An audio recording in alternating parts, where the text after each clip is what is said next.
Bonsoir à toutes, bonsoir à tous. Nous ouvrons ce JT sur cette question. Un patient est décédé sur le parking de l'hôpital de Montgodine. L'hôpital est-il intervenu trop tard? Selon un témoin, les faits se sont produits à une 50aine de mètres des urgences. Celles-ci ont été informées, mais ne sont pas intervenues directement.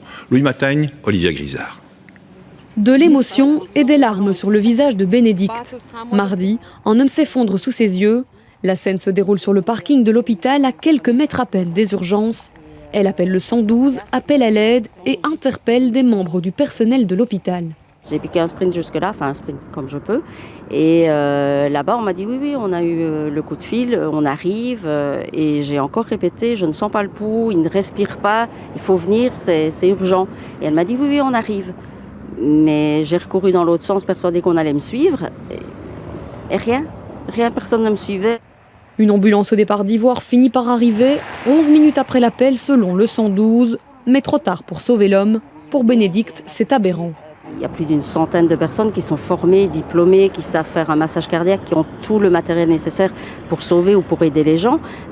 Nous, les témoins, on était 3-4 à être là, à ne pas être médecin, ni infirmière, ni rien du tout. Et c'est une aberration de devoir attendre presque une demi-heure que quelqu'un vienne nous aider et que des gens compétents ne sortent pas de cet hôpital alors qu'on les appelle.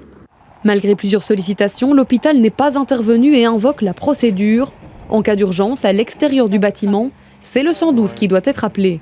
Dans ce cas-ci, l'hôpital a-t-il commis une faute?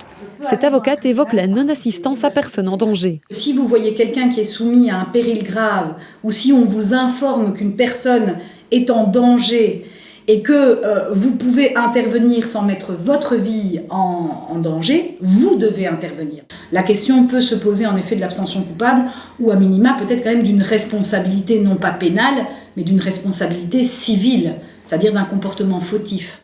Toute la journée, le CHU de Namur a refusé de répondre à nos questions et renvoyé vers le 112.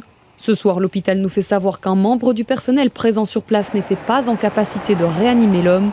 Du côté du 112, une enquête interne a été ouverte. Reste que la famille du défunt pourrait porter plainte.